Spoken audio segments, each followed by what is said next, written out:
Hey, deserving listeners, it's just me today. I thought I would talk about something that I've been getting a lot of emails about. But before I do that, let's introduce the podcast. This is the Psychology in Seattle podcast.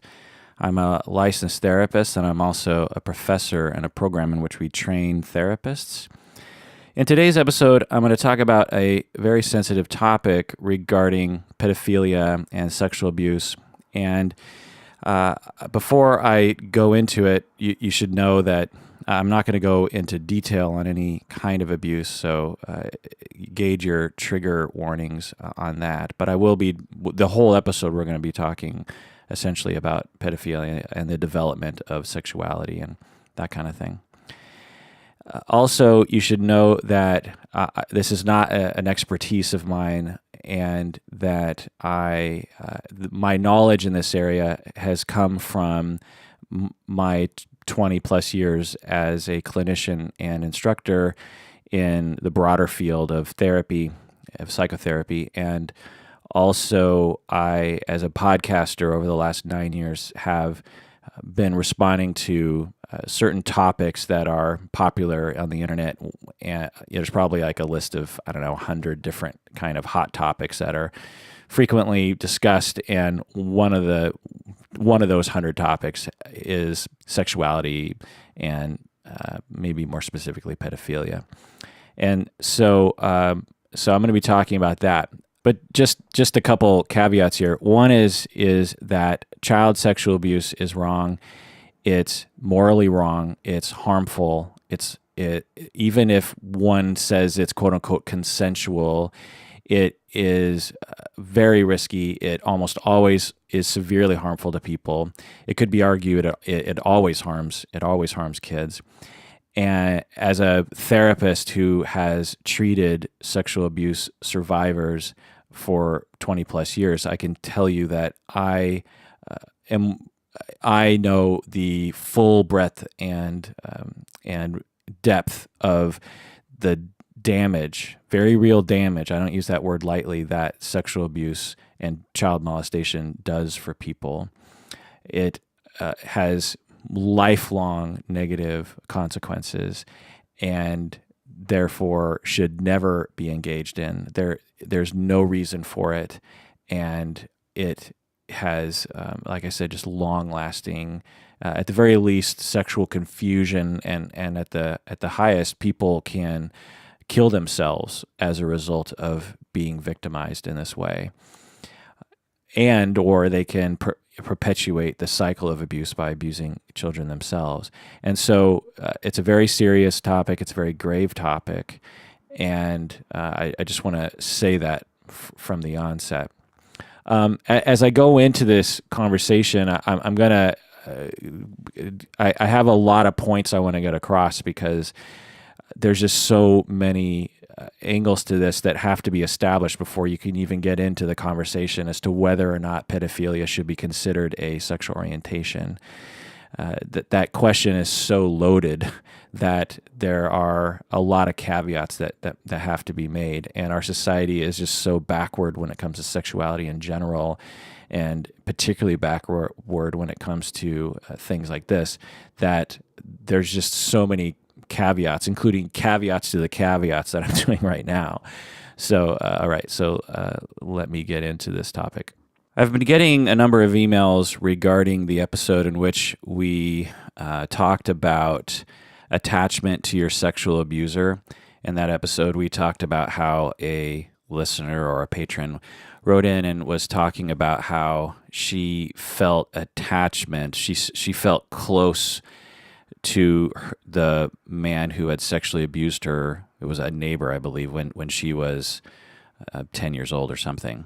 And when he was sent to prison, she felt a mixture of feelings, including loss, but also, obviously, she felt relieved that she was no longer being harmed. But she was saying that he was actually not an evil person, and that he had some good sides to him, and she actually missed those sides of him. She didn't miss the abuse, and she wasn't justifying the abuse, and she was saying the abuse was awful, but she was saying that things are complicated. And the other thing she was saying was that she doesn't want to give the impression that she thinks sexual abuse is okay. She knows it's not. I mean, she's a victim of sexual abuse. She knows that it has its negative effects for sure. And there's a wide variety of the sorts of abuse and the intensity of the terror that one can go through regarding abuse. But anyway, I'm getting a number of emails. The two topics that people are emailing me about are as follows. Number one is people asking about my discussion as to the development of our sexuality. In this episode, I was explaining pedophilia and how it might emerge out of childhood experiences. I was talking about how the high correlation between childhood sexual abuse or odd sexual experiences as a child and the development of pedophilia as an older person or even as a younger person, and how the possible mechanism might work for and the example I gave was related to a foot fetish and how that can develop early in life. You're on the floor, you're small, and you get a sexual charge somehow, and it's associated with women's feet. You got to go listen to the attachment to your sexual abuser episode. Well, I guess it bears repeating if I'm going to talk about this. But so on the onset, before talking about this, the bottom line is, listeners to this episode, to this podcast will attest to, is that I'll say is that the brain is not understood. And human behavior is not understood. Some behavior is easier to understand than others. For instance, as I always point to, the motivation for us to eat sugary foods is pretty well documented. It's across cultures. It's understood in a rudimentary way. In the future, we will understand it in much more detail. And it makes sense given how evolution works and selection and how calories work and all that kind of stuff. So our motivation to eat sugary things or fatty things or salty things or just eat in general or have sex, it all makes sense given the cross-species motivations that we see.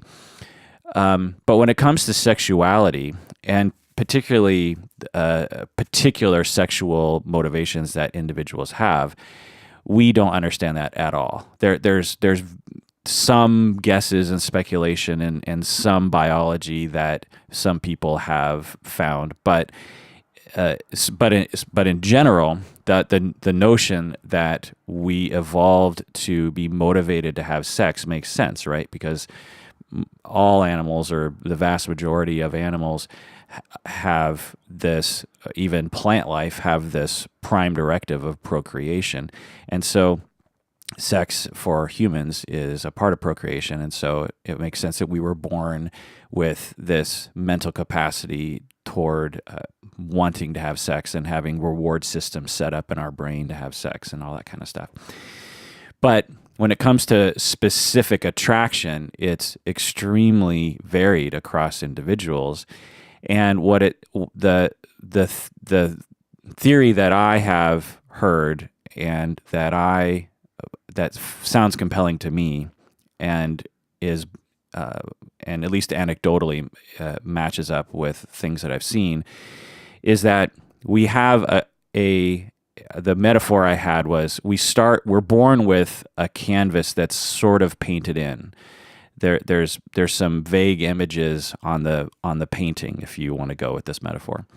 And then as we have sexual experiences, really from an early age, starting from birth, we have genitals at birth and can have very proto-sexual experiences when we're young. Is that the right? I think that's the right term. But anyway, we get a very early sexual experiences. We might not remember them, or we might not even think of them as sexual experiences because we don't even know what sex is. But when we have those experiences, it starts to paint onto the canvas. We start to have associations. So the foot example I gave was that you're on the ground and you're 4 years old and you're playing with Legos, and you're a boy, and mom's friends come over and these young ladies are sitting on the couch, and you're right at their feet, and they are, playing with you, or they're paying you attention, or maybe they're even touching you. Not in your genitals, but they're touching you, and it feels good to be paid attention to and to get that kind of warmth from people.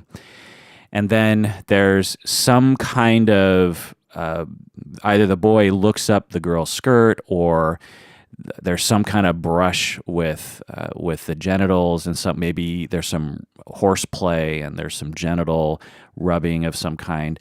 And the 4-year-old boy, although he has no idea what sex is, he gets a sexual charge. He gets some kind of jolt through his body that his body is set up to associate with sex, and he gets a jolt of pleasure, and it's this early sexuality that emerges. And again, we don't like to talk about 4-year-old sexuality, but you talk to any parent and anyone who knows about these sorts of things, and they will say, yeah, absolutely, kids, they have genitals, and sometimes they like to play with their genitals, and blah blah blah. How many times can I say genitals in this episode? That's a drinking game. And so this 4-year-old boy gets this little charge, while he gets this charge, he because he's so small, he's at shin level, at foot level, and all of this becomes encoded in his brain. Sexual charge, women fawning over him, genital sensations, and what he's looking at are feet and high heel shoes and shins, or even stockings or something. And then now maybe just one event can cause this to happen if it's intense enough, but say you rinse and repeat that 10, 20 times over the next year or so. Well, this boy will grow up, and at some point in his life, he's going to realize, whoa, when I look at feet, I get a sexual charge. When I look at high heel shoes, I don't know why, but I get this sexual charge. And so then the path continues, right? Because maybe he masturbates while he looks at feet porn of some kind. And so that further encodes the sexual association between feet and sexuality. And so that's one hypothesis as to why a foot fetish can develop, and seems quite compelling to me. Other examples are early sexual experiences that you might have when you're 13 or 14. 13 or 14-year-olds sometimes engage in sexual activity with their peers, and those early experiences, in my anecdotal experience, can absolutely paint onto the canvas and create a certain preference for certain things to happen, certain contexts. This is why I think that for some people, public sex is something that turns them on. It doesn't make a lot of sense, right? Getting caught, all these kinds of associations. Well, it doesn't take a genius to using this model of sexual development to figure that out. When we're in, most people, when they are starting to have sex, it's during a time when they're not allowed to have sex, or at least they're not encouraged to. And they are in high school, or around that age, and they're living at home. And so they don't have any privacy. They don't have their own apartment that they can just live freely in. And so they have to sneak around. And so people will sneak around in cars, or in basements, or in the woods. And so that rinse and repeat that 100 times. And at the age of 50 or 60, you're probably still going to have this association between getting caught, or being in public, or being in a car, being in the woods, and associating that with sexuality. So the possibilities are endless, and a lot of this we might not even necessarily know, because we don't remember what our lives were like when we were 4 years old or 3 years old. And so so this is again, it's a mixture of nature and nurture. We're born with a capacity for sexuality, but as we develop, it routes us in a particular direction. And to me, in terms of evolution, in terms of epigenetics, it makes sense because every human is born into a different cultural context, going back 100,000 years, and if humans were born with a very fixed set of fetishes, shall we say, then it might not match with that particular culture, and so the sexuality of a human has to be somewhat flexible to adjust to what presents itself into the culture, so that they can procreate and be motivated to have sex. And so, in the same way that language, right? We're born with a capacity for language, but we aren't born speaking a particular language. And as we develop and interact with the world, we end up learning what language to actually speak. We're actually born with the capacity to vocalize nearly all the different syllables you hear around the world. And as we develop early in life, starting just a few months into life, we start to cull the amount of vocalizations that we are capable of to the culture that we're in. There are certain syllables that people across culture can't utter, right? I speak American Seattle accented English, and when Chinese people ask me to utter two different syllables, I can't hear the difference. They sound the same, and when they ask me to utter them, I can't. I try, and they're like, "Oh, that's not right." Well, and the same goes for people who were born and raised in China, and they come to the States, and I try to get them to say a certain syllable, and they just can't. But the idea is that when they're infants, when they're born, they can utter those syllables, but over time, those pathways in the brain became extinct, shall we say, because they weren't being used, because infants are born with this instinct to mimic their parents in a lot of ways, including language. Anyway, so the point is that when I talked about that in that episode, it probably even took less time to talk about it in the previous episode about sexuality, is people were emailing me and saying, well, what does that say about lesbians and gays and bisexual people? What does that say about them? Are you saying that they are their preference for same-sex sexual relationships is that because of nurture? Is that because they had some sort of let's reverse let's go back to that example of that boy, and let's make it a girl. Let's make it a young cisgender girl, and she is on the floor playing with Legos, and these women are playing with her, and she gets a sexual charge, and she develops not only a foot fetish, but also a sexual preference for women. So again, as I said a long time ago, is that sexuality is weird, and there's only hypotheses and speculation at this point, and only anecdotal seeming associations. It's very difficult to lock this down, and so so I will say that according to my experience, yes, I have seen both. You could say that, and again, this is all just speculation, and there's a fair amount of literature, biological and psychological, looking into the origins of whether or not you're heterosexual or homosexual or bisexual. There's a lot of literature. There's a lot of evolutionary psychology speculation. There's a lot of genetics but again, the gestalt is that we just don't know. And again, in my model of understanding this, I would say that people are probably born with a tendency towards one of the three orientations, whether it's same sex, opposite sex, or both, and that so it's a slight tendency, and then over a time, you experience life that encourages one direction or another. Let me back up. Actually, what I'll say is that there's various different temperaments that people are born with. And again, I can't say this with authority, and science barely touches on this and barely demonstrates these notions.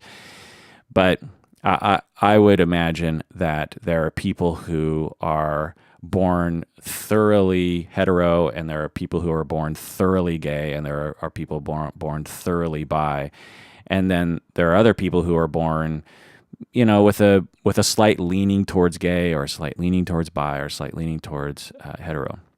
And again, this is all speculation because we just don't understand the brain, particularly when it comes to sexuality. But that seems to be my experience when you talk with people about their early notions of sexuality. This idea seems to bear out. And then as you develop and have experiences, you start to paint more out of that canvas and create more of your preferences based on experience. So say, for instance, you have a slight tendency to be gay, and you have an early sexual experience with a boy, and you're a boy, and that will perhaps further push you in the direction of having a solid preference for same-sex sexual partners. And the reverse can be true as well. So if you are slightly leaning towards hetero and you have an early experience, an early homosexual experience, that goes well for you, you can't, well, I guess it doesn't have to go well for you, it just has to, well, anyway, the point is that you have some early homosexual experience, and I could imagine that could push you towards bi or towards being gay. Again, speculation, blah, blah, blah. So what people were emailing me about was, so Kirk, are you saying that being gay is a choice, or being gay is nurture? And I'm saying, well, yeah, maybe. What I'm saying is no one knows, including me. And anecdotally, according to the model of sexuality I'm using, yeah, experience could encourage one direction or another. I wouldn't call that a choice, but I would call that environmental or nurture. To extend the question, is sexuality a choice? Yeah. If a hetero person decided that they wanted to become gay or to be attracted to same-sex people, if they really set their mind to it, I would imagine that they could absolutely do that. Now, people say that's ridiculous. You're attracted to who you're attracted to, but I could go into details on this that I don't have time for that would demonstrate that people can absolutely change their sexuality by choice if they put their mind to it. Some of it is hard to do, and it will complicate things potentially. Or another way of putting it is, many of us have the capacity for varying different sexual motivations and preferences and experiences, but we tend to relegate ourselves to a very narrow set of those sexual experiences because we liked predictability, or we're with a particular partner, or we don't want life to be too complicated, or our society shames things that are out. Our society shames all sexuality, but it particularly shames things outside of a particular narrow vanilla brand of sexuality. But anyway, so the listeners were emailing and saying, it sounds like you're saying that it's a choice and that it's nature, and therefore can be reversed, which is the contention of conversion therapy.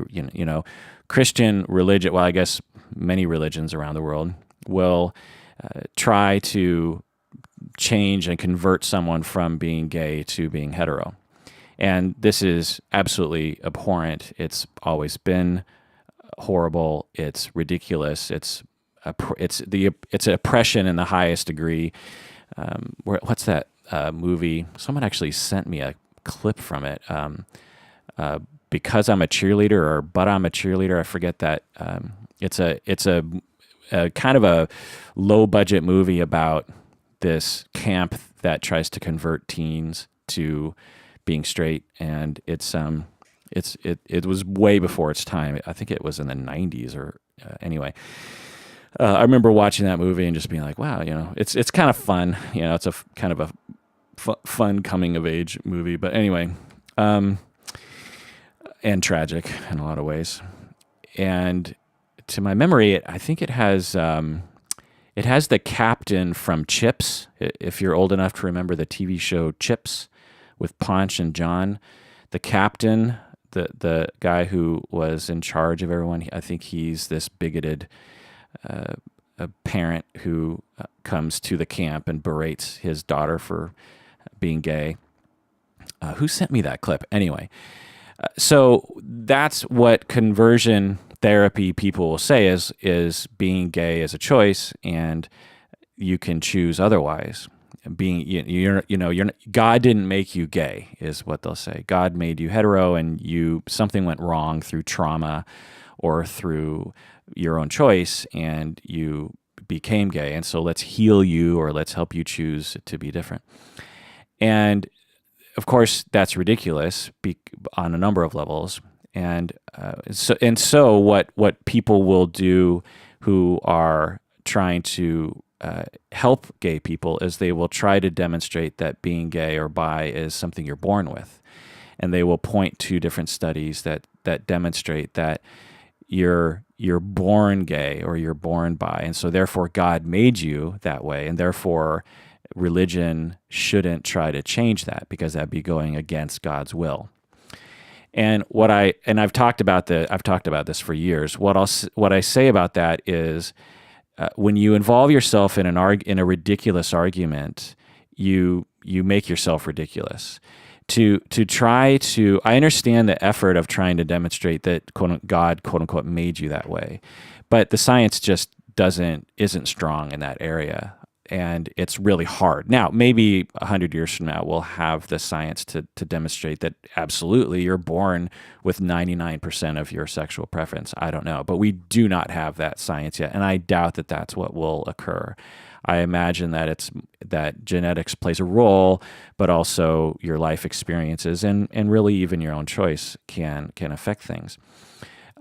So I don't think that everyone is 100% born with their sexual preference. They emerge from the womb with 100% of their sexual preference already encoded into their biology. Is some of it? Absolutely. That seems very likely. But the thing here is that it doesn't matter if you're born with it or it's a choice, because adults have the right to choose who they are sexually attracted to, as long as it doesn't harm people. And I throw that in because we're going to get into another question here, is that if, say a hetero woman at the age of 40 decides, and she's never been attracted to women, she decides, you know what, I'm going to be a lesbian. I'm going to change everything about my life, and I'm going to choose to be a lesbian. I'm going to have sex with women, and I'm going to marry women, and blah, blah, blah. Well, in that instance, we would say, well, she wasn't born lesbian. She was, she's making a choice. Now, this is a very hyperbolic example, but go with me on this. She's not harming anybody. She's not harming anyone. She wants to have sex with other consenting adults who want to have sex with her, and therefore there's nothing wrong with that. There's no harm. There's nothing that is happening that is harming another human being. Therefore, human rights, the paradigm of human rights, the principles of human rights dictate that no one should stand in her way and her partner's way. No one can, and no one should, and the government definitely shouldn't be getting involved in that kind of stuff and those kinds of decisions of people's lives. And therefore, when you're arguing with a religious person and you're saying, look, science demonstrates that people are born gay, and then they come back with studies saying that no, there's other research that says that early life experiences can affect your sexuality. Well, you're arguing on the premise that if someone is born gay, then that makes it okay, you know. And what we really should be arguing is the whole argument is ridiculous because people have the right to do what they want with their sexuality, and no one has the right to marginalize that or oppress that, or especially enact laws to hinder that process. So I understand why there are people trying to find evidence that people are quote unquote born gay, but to me, it's irrelevant. It doesn't matter if people are born one way or another. And what we really should be arguing is just the basic human right for people to choose what they want to do with their life, as long as they're not harming other people. So the other question that I will get is another question that I will get to after the break.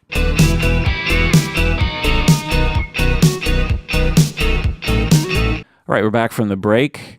If you haven't become a patron of the podcast, please do so. Go to patreon.com.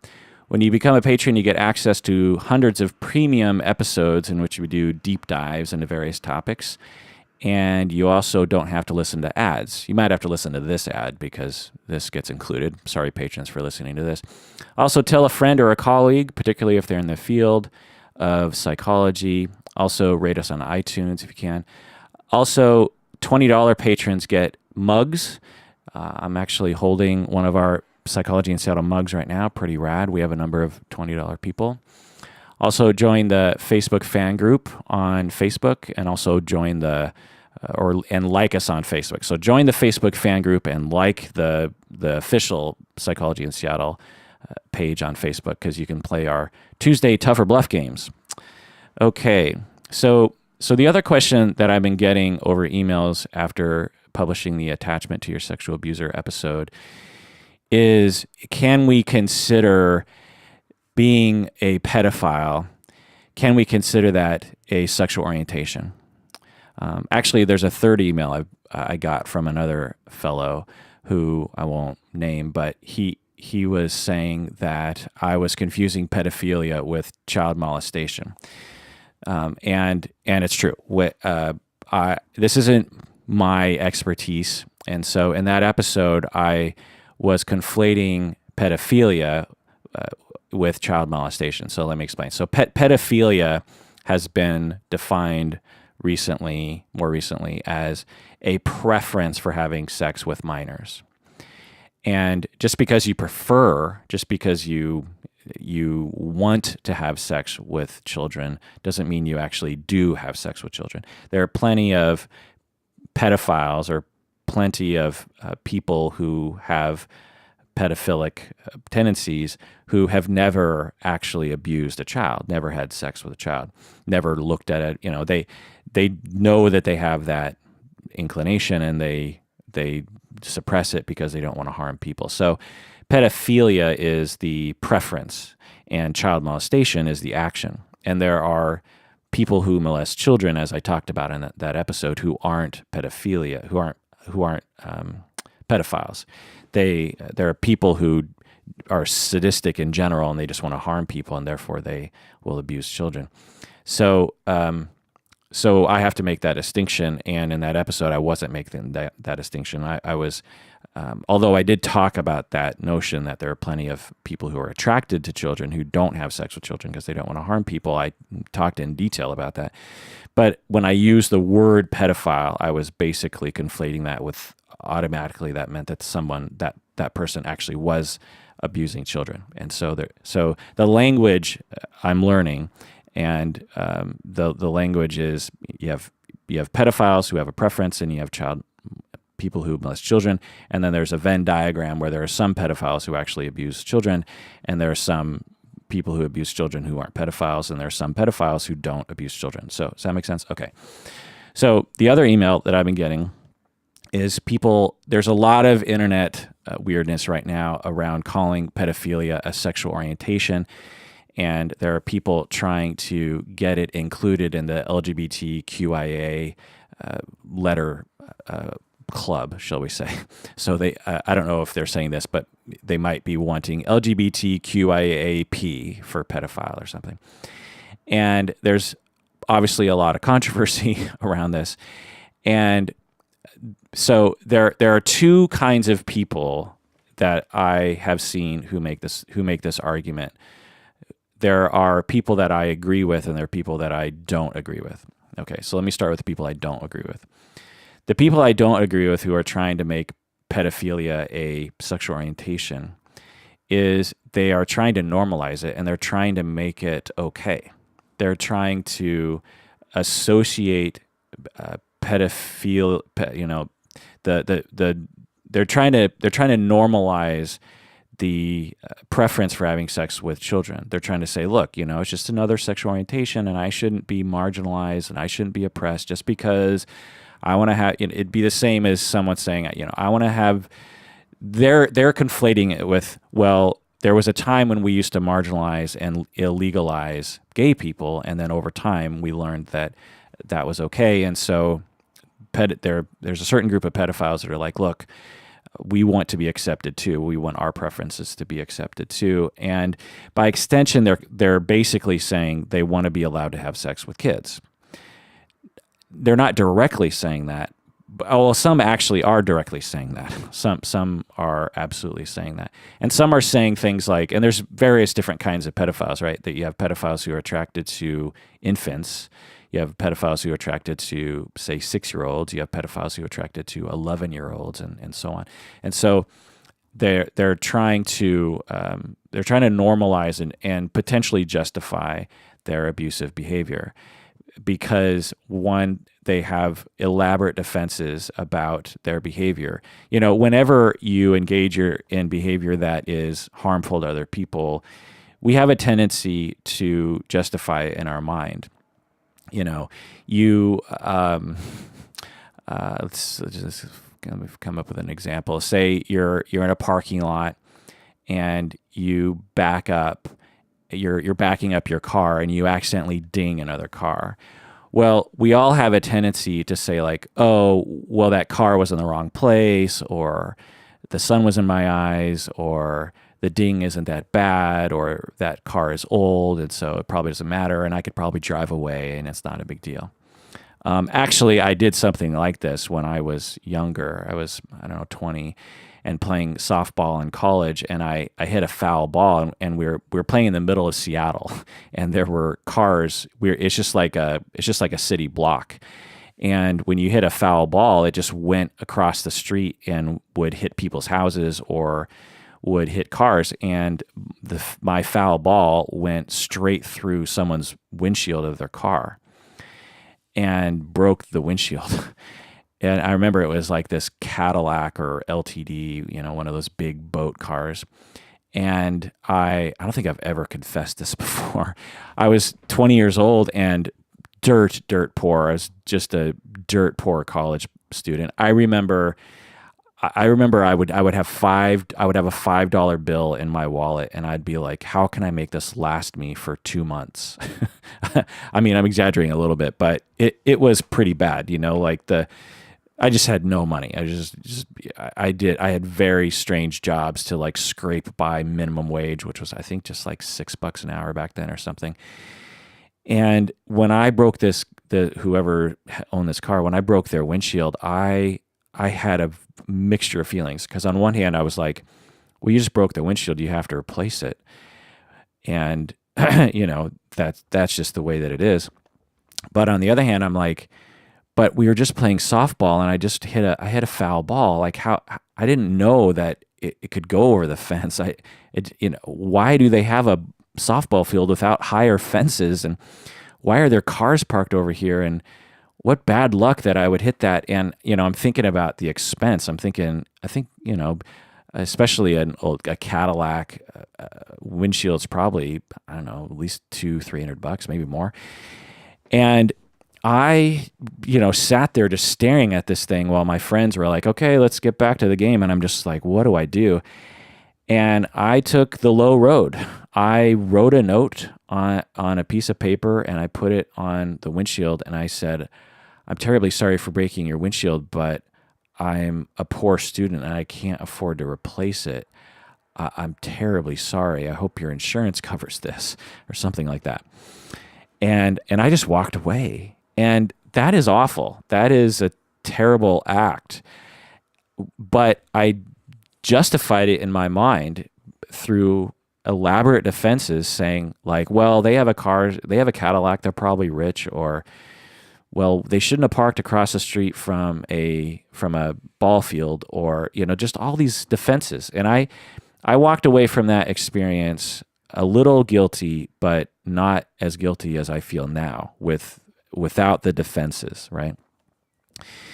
You could also say that I was 20 and I didn't have the sort of moral compass that I do now. But the point is that we have elaborate defenses, and everyone does this. And so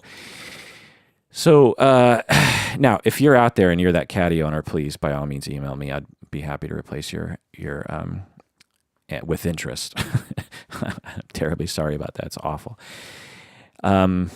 Maybe I should just go back to that neighborhood and just kind of like walk up and down the street, knocking on doors, asking if they had a car in 1991 that had a broken windshield from a softball. Anyway,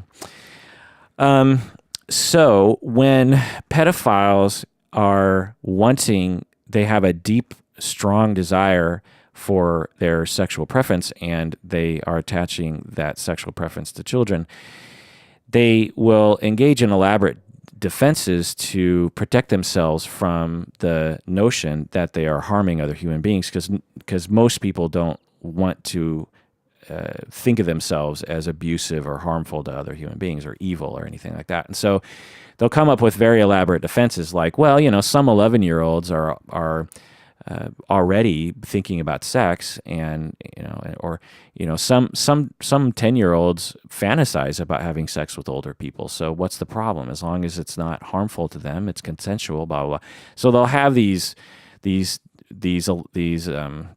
that will kick in that will justify their behavior, because they have warring parts of themselves. They have this psychodynamic between this desire to have sex with a particular kind of person and this other side of them that is saying you can't harm other human beings. It's not right. And so something's got to give in that, and there's going to be tension, and there's going to be defenses that are going to kick in to help the id realize itself. And so that's why there's a certain group of people that on the internet saying that pedophilia should be considered a sexual orientation, and that it should be accepted by society and should be included in the LGBTQIAP lettership, shall we say. Now, there's another group of pedophiles who are saying it should be considered a sexual orientation, but they're also saying that this set of pedophiles different from the other set of pedophiles in that they're saying, look, having sex with children is wrong, and having sex with minors is wrong, and it should never be done, and no one should ever do it. However, for whatever reason, I have, call it abuse, call it genetics, I have an intense attraction to minors, whether it be young children or tweens, and I can't do anything about it. I've tried to change it. I can't change it. And in essence, it's a sexual orientation. Having said that, I'm not saying that we should justify this behavior, and I'm not saying you should allow me to have sex with minors, but what I am saying is that I want society to stop shunning us and calling us evil. I don't have any control over my sexuality. It's a sexual orientation just like any other. So these people I completely agree with. They're saying they don't know why they have this attraction. They are stating quite strongly that having sex with minors is wrong, and that they have never done it, or that they try to refrain from doing it, and that no one should abuse children. And what they're trying to do is what I'm trying to do, which is raise awareness that there are a certain percentage of humans, for whatever reason, are attracted to young children, and they're only attracted to children. And with the way that our society approaches these people, we are actually not helping society, because when you marginalize people so great, I mean, pedophiles are perhaps the most marginalized group of people in our society. You could make that argument. Even in prisons, right? People kill them in prisons, and so they're at least, the rumor has it. I don't know if that's actually true, but but anyway. So when we do that, what we do is we drive them really into the corners, into the darkness, into the basements, and they can't reach out for help, or they feel so ashamed they won't reach out for help. So what we need to do as a society is open our arms to these people and say, look, we're here to help you. We're here to help you to understand your problem. We're here to help you not to engage in child molestation. We're here to, see what we can do. Let's work together on this. Let's not shun you just because you have a mental preference for children. Just because you have a preference doesn't mean you're actually going to do it. And so let's try to work together on this. And there are things you can do to help people. There's practical things like just keeping people away from children, but there's also psychological things and treatment things that you can do to try to open up someone's sexuality. It's complicated, and there's not a ton of research, but but the point is that when someone on the internet is saying, I want to say that pedophilia is a sexual orientation, it could mean something very terrible, like I want it to be a sexual orientation because I want to have sex with children and I want that to be normalized. Or it could mean I don't want to have sex with children and I know it's wrong, but I want people to recognize that I exist and that it's not my fault and that I'm not evil and that I didn't wake up in the morning and say, I want to be this. In fact, if I could change it, by God, I would. Okay, so there's two, and there's, gray zone in between. Now, the problem with just even trying to say that it's a sexual orientation is that given the socio-political landscape right now, it's convoluted by the people who are trying to have sex with children, by the bad people who are trying to say that it's a sexual orientation. If I were to stand up or post a YouTube video saying that it's a sexual orientation and try to explain it, people would think I was justifying child molestation, even when I was saying child molestation is harmful, it's awful, it's abusive. The effects of child abuse and child molestation last a lifetime. Believe me, I treat 55-year-olds who had been sexually abused, say a handful of times when they were 7 years old, and I have to, we have to engage in years of therapy to help them heal from that. If anyone understands the pain and the trauma and the negative effects of being sexually abused as a child, I understand that. Believe me. So even if I was to explain all that, people would think I was basically trying to justify it. It's, as I was saying in the other episodes, it's essentially like saying, well, all lives matter, right? Well, yeah, all lives matter, absolutely. But when you say all lives matter, it's, even if it comes from a place of goodness, you are associating yourself with a group of people who are saying that Black lives don't matter, essentially, or that Black Lives Matter, the Black Lives Matter movement is irrelevant, or social justice warriors, that kind of stuff. And so you can't say all lives matter without associating yourself with a group of people who have bad politics, who are wrong-headed. And so in the same way, it's hard now to stand up and say that pedophilia should be considered a sexual orientation, because you're going to be associated with this wrong-headed point of view. So there needs to be some other way of talking about it for the time being. I don't know how to talk about it other than just to say that there's a certain group of people who are attracted to children and want to have sex with children. There is a percentage, I don't know the percentage, I don't know if anyone knows the percentage, but there's a percentage of them who are actively trying not to have sex with children because they know that it's harmful. And because our society is just so backward, we don't have a way of helping these people very easily. There's certainly help out there, and there are specialists who do this kind of work, but we're not doing enough, and we are pushing these people too far. And you can imagine that the stress might lead to isolation and drug abuse, which will lead to them acting out their desire, which against their better judgment. And so we need to reach out to those people. I don't know what to call that movement, and maybe someone already has called that movement, but maybe it should be called something like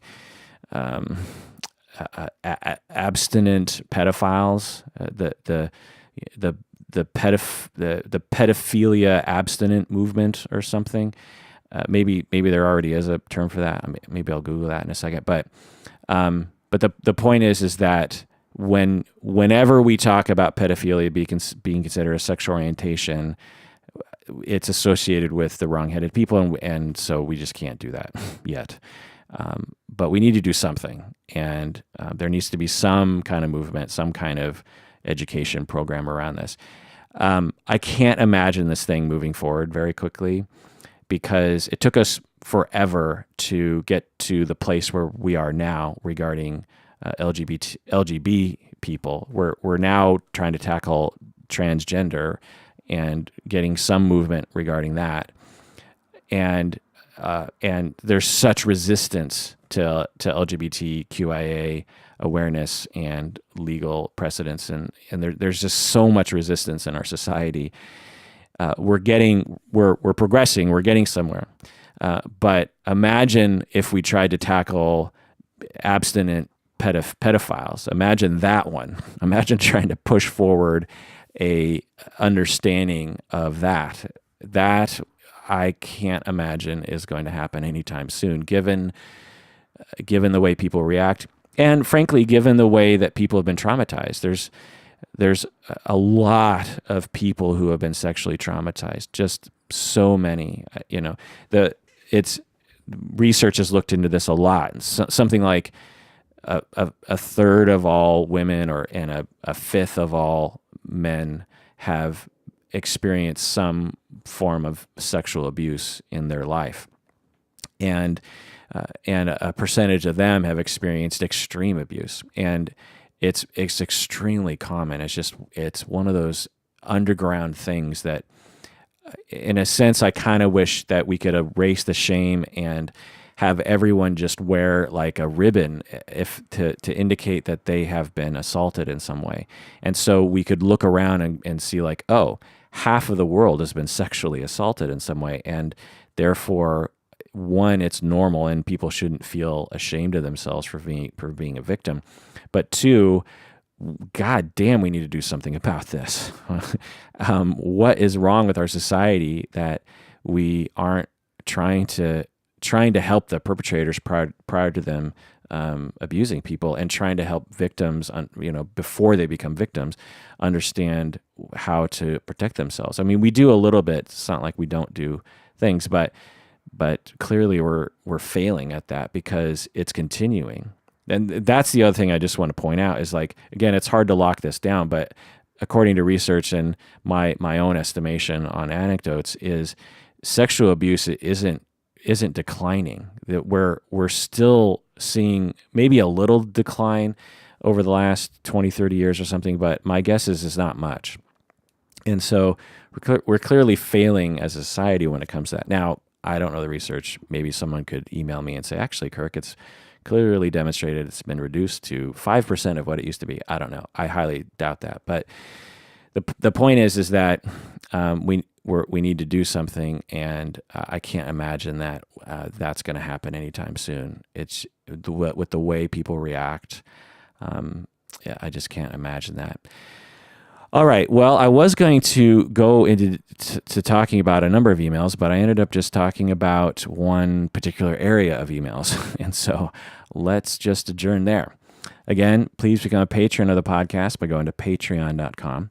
And please email me and let me know what you think about this. This is not an area of expertise of mine. don't really fully understand the political landscape. I guess I should have said this at the beginning. This is just one of those things that I have naturally absorbed as being a member of our society and also in my field, and also just getting a lot of emails from people. So if there's something that I'm missing or I'm using language badly, feel free to email me. I actually love it when people point out mistakes that I make, but it has to be within you have to use your social skills, as I always say.